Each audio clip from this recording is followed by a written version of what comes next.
ऐसे लोग जो संविधान के दुश्मन हैं, वो देश के भी दुश्मन हैं, वो हिंदू राष्ट्र की बात क्यों करते हैं? इसीलिए करते हैं जिससे कि भारतीय संविधान खत्म किया जा सके। कि पूजे विप्रशील गुणहीना और पूजे शूद्र गुण ज्ञान प्रवीणा। मोदी जी पिछड़े की दुहाई तो देते हैं, लेकिन जाति जनगणना से आप घबराते हैं।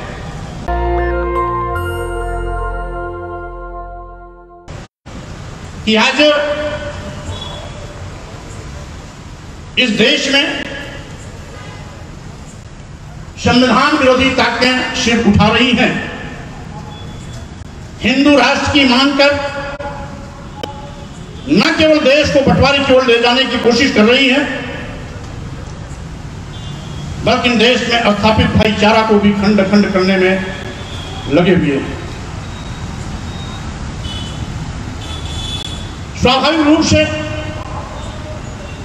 वो उनका चरित्र रहा है। भारतीय संविधान की कसम खाकर के संवैधानिक पदों पर बैठने वाले प्रधानमंत्री, मुख्यमंत्री आदर्श तो बहारते हैं, बाबा साहब डॉक्टर अम्बेडकर का नाम तो लेते हैं, दिखाने के लिए श्रद्धा सुमन भी अर्पित करते हैं, लेकिन उनके ही बनाए गए संविधान की अवहेलना करने में भी रंच मात्र कोई कोर कसर नहीं छोड़ते। ऐसे लोग जो संविधान के दुश्मन हैं, वो देश के भी दुश्मन हैं। इस बात को हमें गांठ बननी चाहिए और सावधान रहना चाहिए। ऐसे लोगों से, ऐसे फिरकाप्रस्त ताकतों से, देश को बांटने वाली ऐसी ताकतों से हमें होशियार रहना चाहिए।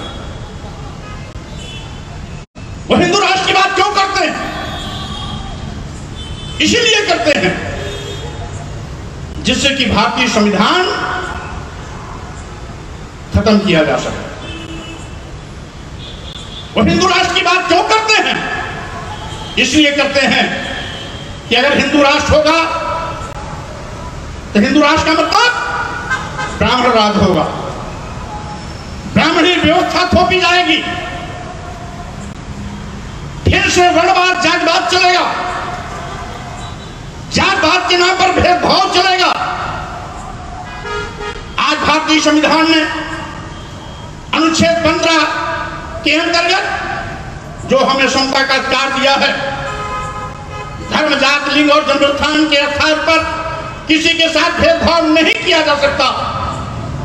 हिंदू राष्ट्र बनने पर वो अपने आप खत्म हो जाएगा। हिंदू राष्ट्र का मतलब क्षत्रिय राज्य नहीं, वैश्य राज्य नहीं, शूद्र राज्य नहीं। हिंदू राष्ट्र का मतलब ब्राह्मणी व्यवस्था का राज्य।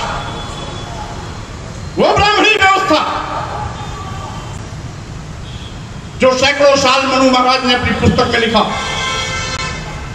कि शूद्रम तु कार्यत दास्यम कृतम अकृतम वा दास्यैव तो जन्मना ब्राह्मणम तु स्वयं हुआ। वो हिंदू राष्ट्र की बात करते हैं। इनके चातुर्वर्ण में जो शूद्र कहे गए हैं, आज के प्रदेश में आदिवासी, दलित और पिछड़े समाज के लोग, अल्पसंख्यक समाज के लोग, जिनको जानवर से बदतर जिंदगी जीने के लिए इन लोगों ने कभी मजबूर किया था, इसी महाराष्ट्र में वो नारकी जीवन हमारे महापुरुषों ने देखा। सामाजिक परिवर्तन के महानायक ज्योतिबा फुले जी, सावित्रीबाई फुले जी, छत्रपति शाहू जी महाराज, बाबा साहब डॉक्टर अम्बेडकर, आज तमाम महापुरुषों ने उस बुरे दिन को भी देखा जिसको ये शूद्र कहते थे। कमर में हाड़ी बांध, गले में हाड़ी बांध के चलना पड़ता था, जिससे कि उनका खूब सड़कों पर न पड़े, ऊंची जात के लोग का पैर उस पर न पड़े। कमर में झाड़ू बांध के चलते थे, जिससे कि पैर का निशान मिटता जाए, जिससे कि ऊंची जात का पैर उस पर न पड़े। कमर में घंटी थे, जिससे कि ऊंची जात पर उसकी कोई परछाई न पड़े, ऊंची जात के लोग बगल हो जाएं। इस व्यवस्था से निजात दिलाया था बाबा साहब डॉक्टर अंबेडकर ने, हमारे महापुरुषों ने। ये उसी व्यवस्था को थोपना चाहते हैं जिसमें व्यवस्था थी नारी शूद्रो नघीयताम। स्त्रियों को पढ़ने लिखने का अधिकार नहीं था, शूद्रों को पढ़ने लिखने का अधिकार नहीं था। फिर से उस नारकी जीवन की ओर ले जाना चाहते हैं। और साथियों में कहना चाहता, आप जानते हैं सामाजिक परिवर्तन के महानायक ज्योतिबा फुले जी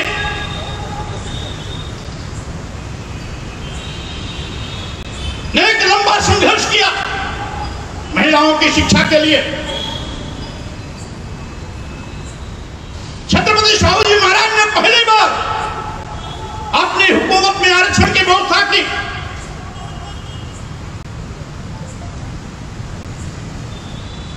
सावित्रीबाई फूले ने कदम से कदम मिलाकर के ज्योतिबा फुले का साथ दिया। उनके संघर्षों का नतीजा था कि अंग्रेजी हुकूमत ने अपना शासनादेश जारी करके महिलाओं को शिक्षा का आदेश दिया। अनुसूचित जात अनुसूचित जनजात को शिक्षा का अधिकार दिया, पिछड़ी जातियों को शिक्षा का अधिकार दिया। यह कारवां आगे चलता रहा। उसी कड़ी को आगे बढ़ाने का काम किया बाबा साहब डॉक्टर अंबेडकर। और एक दिन ऐसा आया जब हमारा भारत संप्रभु राष्ट्र बना, आजाद हुआ, हमारा भारतीय संविधान बना और बाबा साहब डॉक्टर अंबेडकर ने भारतीय संविधान को देश के प्रथम राष्ट्रपति डॉक्टर राजेंद्र प्रसाद जी को सौंपते हुए कहा था कि हमें राजनीतिक बराबरी तो मिली है, लेकिन सामाजिक और आर्थिक बराबरी भी नहीं मिली है, उसको भी लाना है। तो साथियों, आज जो बाबा साहब डॉक्टर अंबेडकर ने सैकड़ों साल के महापुरुषों के संघर्षों को देखते हुए संविधान में हमारे सम्मान और स्वाभिमान की आवाज उठाई, हमें पढ़ने लिखने का अधिकार दिया, school for all, education for all, शिक्षा सबके लिए। किसी का बच्चा पढ़ सकता है, अपने आन शान सम्मान स्वाभिमान के साथ रह सकते हैं, क्योंकि भारतीय संविधान ने सबको बराबर का अधिकार दे दिया। ब्राह्मण क्षत्रिय वैश्य शूद्र की जो भेदभाव मूलक गैर बराबरी का समाज था, उसको बराबर लाके खड़ा कर दिया, सबको एक बराबर बैठा दिया। आज उनके पेट में ये बात पसंद नहीं रही। सदियों से जिस पर उन्होंने हुकूमत किया, धर्म के नाम पर जिस पर डंडा बरसाया, कोड़ा चलाया, जानवर से बदतर जिंदगी जीने के लिए मजबूर किया, जाति के नाम पर धर्म के आड़ में हमें पढ़ाई लिखाई से वंचित कर दिया, नीच और अधम कहा। आज भी क्या इनका धर्म कहता है? अभी मैंने कुछ दिन पहले एक आवाज उठाई थी, मैंने प्रधानमंत्री जी राष्ट्रपति जी को पत्र भी लिखा था कि तुलसीदास की महाकाव्य रामचरितमानस की कुछ चौपाइयों से आज भी इस देश की महिलाओं को मारने और पीटने की, प्रताड़ित करने की बात की जाती है। शूद्रों को मारने, पीटने, प्रताड़ित करने और अपमानित करने की बात की जाती है। हमारे आदिवासी, दलित, पिछड़े समाज के लोगों को जाति सूचक शब्दों का प्रयोग करके नीच और अधम कहा जाता है। जब हमने उसका हवाला दिया, जय बड़ा अधम तेज कुम्हारा, सुपच की रात कोल तलवारा, ये सारी की सारी जातियां आदिवासी, दलित और पिछड़ी समाज से आती है। क्या इन्होंने पाप किया है जो महाकाव्य के माध्यम से आज भी लोग सार्वजनिक रूप से लाउड स्पीकर लगाकर पाठ करते हैं कि जय बड़ा अधम तेल कुम्हारा, सुपच की रात कोल तलवारा, यानी नीच जातियां, अधम जातियां, ये खत्म होनी चाहिए, इस पर रोक लेनी चाहिए, प्रतिबद्ध रहना चाहिए। ये मैंने कहा और ये भी कहा ढोल गमार सूद पुष्णारी शकल ताड़ना के अक्कर। आखिर इस देश की महिलाएं कौन सा पाप कर दिया है जो मारने पीटने और प्रताड़ित करने का पात्र बताया जाता है? सरकार तो एक और महिला सशक्तिकरण चला रही है, दूसरी ओर नवरात्र में देवी शक्ति के रूप में देवियों की पूजा करती है, और देश की आधी आबादी महिलाओं की है। तुलसी बाबा को कौन सा अधिकार मिल गया है जो प्रदेश की महिलाओं को मारने पीटने, नीच से नीच कहे जाने और प्रताड़ित करने की बात करते हैं? इस पर रोक लगनी चाहिए।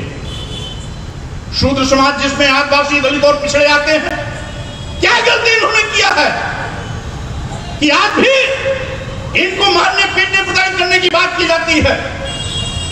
यही नहीं, यहां भी तुलसीदास नहीं रुकते, आगे भी कहते हैं कि पूजे विप्रशील गुणहीना और पूजे शूद्र गुण ज्ञान प्रवीणा।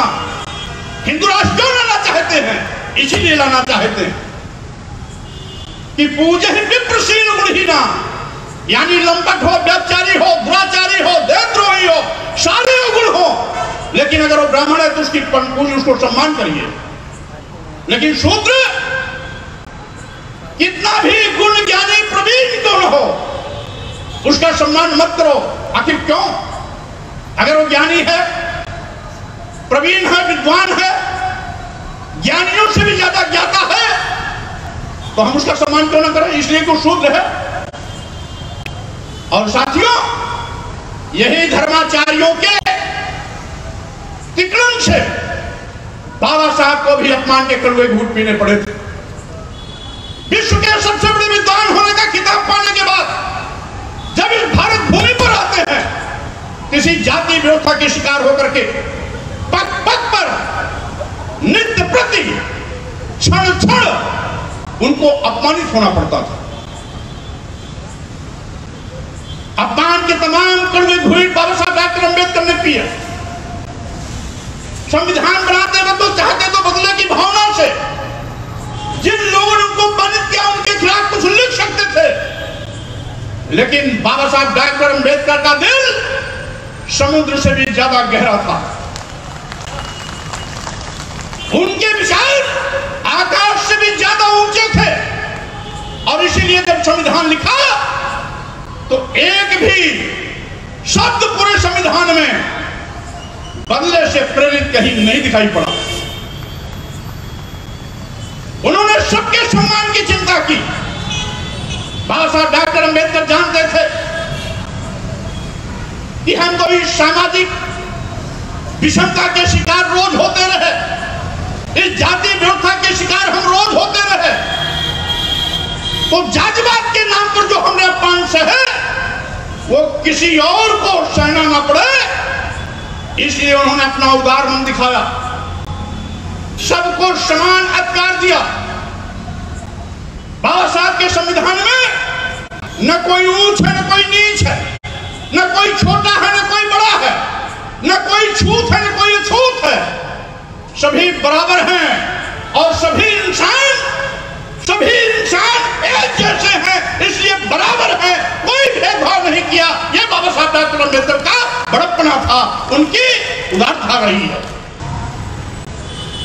हिंदू राष्ट्र की बात करने वाले लोग बाबा साहब डॉक्टर अंबेडकर और देश के तत्कालीन तमाम संविधान सभा के विद्वानों के विचारों के साथ खिलवाड़ करना चाहते हैं, फिर से ब्राह्मण राज स्थापित करना चाहते हैं, ब्राह्मण क्षत्रिय वैश्य शूद्र में बांट करके देश का 1000 साल फिर से पीछे ले जाने की कोशिश में लगे हैं। एक और आरएसएस के प्रमुख कहते हैं कि भारत में बुद्ध है, जैन है, सिख हैं, इस्लाम के मानने वाले मुस्लिम हैं, या इस देश के ईसाई हैं, ये सब हिंदू हैं। तो आरएसएस के प्रमुख से मैं कहना चाहता हूं ये सीट तो दुनिया के लोगों के आंख में धूल झोंकने के लिए आप शारीरिक रूप से देते हो। प्रधानमंत्री और मुख्यमंत्री को बैठा के क्यों नहीं समझाते कि जब सभी हिंदू हैं तो इनके साथ भेदभाव क्यों, इनके साथ सौतेला व्यवहार क्यों, अनुसूचित जात अनुसूचित जनजाति के आरक्षण के साथ खिलवाड़ क्यों, पिछड़ी जातियों के साथ आरक्षण के गला घोटने का काम क्यों। बाबा साहब डॉक्टर अंबेडकर के संविधान अनुच्छेद 16(4) और 15(4) के अंतर्गत तथा 340 के अंतर्गत इस देश के आदिवासियों, दलितों और पिछड़ों को सामाजिक शैक्षणिक पिछड़ेपन के आधार पर सरकारों को इस बात का निर्देश दिया था कि इनको मुख्य धारा में खड़ा होने के लिए, समाज में सबके बराबर चलने के लिए आरक्षण के प्रावधान के माध्यम से इनको आगे लाने का प्रयास करना चाहिए। सामाजिक शैक्षणिक पिछड़ेपन के आधार पर इनकी हिस्सेदारी न केवल सरकारी नौकरियों में बल्कि सरकार द्वारा आर्थिक सहयोग, सरकार के आर्थिक सहयोग से चलने वाले सभी संस्थानों में भी आरक्षण का प्रावधान होना चाहिए। वोट लेने के लिए दलित हिंदू, वोट लेने के लिए आदिवासी हिंदू, वोट लेने के लिए पिछड़ा हिंदू, लेकिन आरक्षण के नाम पर आप इनके दुश्मन बन जाते हैं। आरक्षण देने की बात आती है तो भाजपा और आरएसएस को यह दलित हिंदू नहीं दिखाई पड़ता, यह आदिवासी हिंदू नहीं दिखाई पड़ता, यह पिछड़ा हिंदू नहीं दिखाई पड़ता। अगर यह प्रधानमंत्री मुख्यमंत्री बनने के बाद भी दलित, आदिवासी और पिछड़ों के हिंदू मानते होते तो इनके आरक्षण के साथ कभी खिलवाड़ नहीं करते। इसका मतलब है यह केवल वोट लेने के लिए हिंदू कह करके इस देश के आदिवासियों, दलितों और पिछड़ों को गुमराह करते हैं।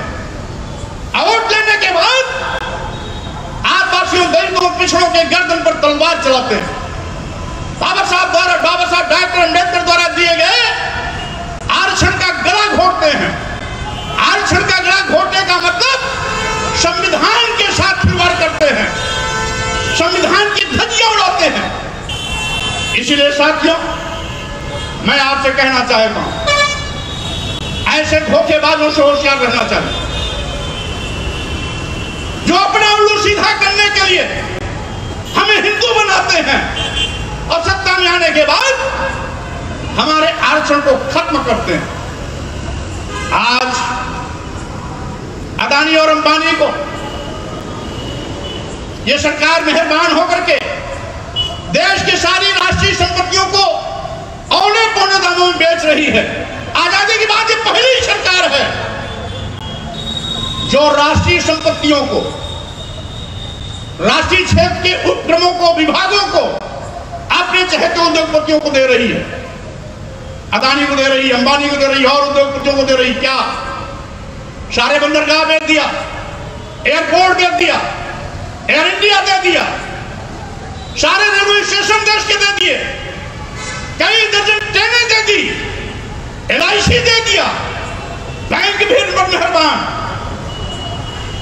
आखिर ये बताओ, जब सारे सरकारी विभाग, सारी सरकारी संपत्तियां, जहां नौजवानों को सरकारी नौकरी मिलती थी, जहां पर अनुसूचित जात, अनुसूचित जनजाति और पिछड़े वर्गों को आरक्षण के मुताबिक, आरक्षण के अधिकार के तहत नौकरियां मिलती थी, आप जब निजी हाथों में चली जाएंगी तो न नौजवानों को सरकारी नौकरी मिलेगी, न अनुसूचित जात, अनुसूचित जनजाति और पिछड़े वर्गों को आरक्षण का लाभ मिलेगा। पहली सरकार जो देश की राष्ट्रीय संपत्ति को बेची जा रही है, पहले सरकारें आती थी, निजी क्षेत्रों का राष्ट्रीयकरण करती थी। ये राष्ट्रीयकृत विभागों को निजी हाथों में देने का पाप कर रहे हैं और कहते हैं देश की आर्थिक स्थिति बड़ी मजबूत हुई है। माननीय प्रधानमंत्री जी, आपका ही आंकड़ा है कि हम देश में 80 करोड़ लोगों को 5 किलो 10 किलो राशन देते हैं। यानी आप मानते हो कि 80 करोड़ लोग ऐसे गरीब हैं जो आपके 5 किलो 10 किलो चावल और गेहूं पर अपनी जिंदगी बिताते हैं। मैं कहना चाहता हूं 5 किलो 10 किलो चावल देना बंद करो, हर नौजवान को सरकारी नौकरी देने का अभियान चलाओ और हर घर में जब एक सरकारी मुलाजिम होगा तो उसके घर में दोनों वक्त अच्छा खाना पीना होगा, अच्छा कपड़ा होगा, बच्चों की अच्छी स्कूलिंग होगी, हायर एजुकेशन होगा। वो उस घर में जब doctor engineer advocate professor barrister scientist बनेंगे तो आपके 5 किलो 10 किलो चावल के लिए कोई राशन लाइन नहीं लगाएगा। यह बाबा साहब डॉक्टर अंबेडकर का सपना था कि हर घर से लोग पढ़ लिख करके ऊंचे ओहदे पर जाएं, उनके घरों में खुशियां दिखाई पड़े, गरीबी हमेशा के लिए खत्म हो जाए। अब यह सरकार लोगों को गरीब बना रही है। हम तो उत्तर प्रदेश से आते हैं जहां के मुख्यमंत्री कहते हैं हम 18 करोड़ लोगों को राशन देते हैं। अरे 18 करोड़ लोगों को राशन देने के लिए पीठ क्यों थपथपाते हो? क्यों नहीं स्वीकार करते कि 24 करोड़ में 18 करोड़ लोग आज भी उत्तर प्रदेश में गरीब हैं जो 5 किलो 10 किलो चावल पर अपनी जिंदगी बिताने के लिए मजबूर हैं। यह ऐसी सरकार पर लानत है। इसलिए साथियों आप सावधान रहना, समय की वाणी मेरे पास आ गई है, इसलिए मैं बात इतनी करूंगा कि आज माननीय प्रधानमंत्री जी आप तो पिछड़ों की दुहाई देते हो, ललित मोदी भगोड़े, नीरव मोदी भगोड़े और मेहुल चोकसी भगोड़े, इनको बचाने के लिए पिछड़ों का दांव चल रहा हो। सही माने में नीरव मोदी पिछड़े हैं, न ललित मोदी पिछड़े हैं, न मेहुल चोकसी पिछड़े हैं। क्यों पिछड़ों का नाम दे रहे हो? यह तो पिछड़ों का अपमान है। और मोदी जी आप भी पिछड़ों के नाम पर वोट तो लेते हो, लेकिन पिछड़ों का गला घोटने में आप भी बात नहीं आते हो।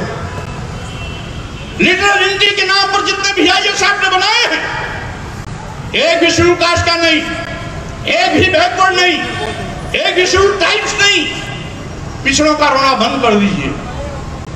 इसलिए मैं कहना चाहता हूं आप सबको सावधान सजग रहना है। ऐसे साथियों मैं आपसे केवल इतने कहने आया हूं। भाई हम और राजन पाल जी कल कुशीनगर में थे, भगवान बुद्ध की परिनिर्वाण स्थली पर थे। आज हम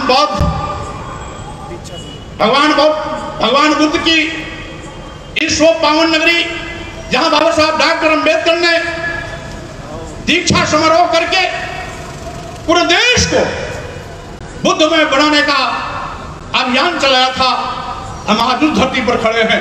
कल परिनिर्वाण स्थली पर थे और आज दीक्षा भूमि पर है। इसी दीक्षा भूमि को मैं नमोबुद्धाय करता हूं। और साथियों मैं केवल इतना ही कहना चाहता हूं, बहुजन समाज के सम्मान स्वाभिमान अधिकार के लिए हमें किसी हद तक लड़ाई लड़ने के लिए जाना होगा।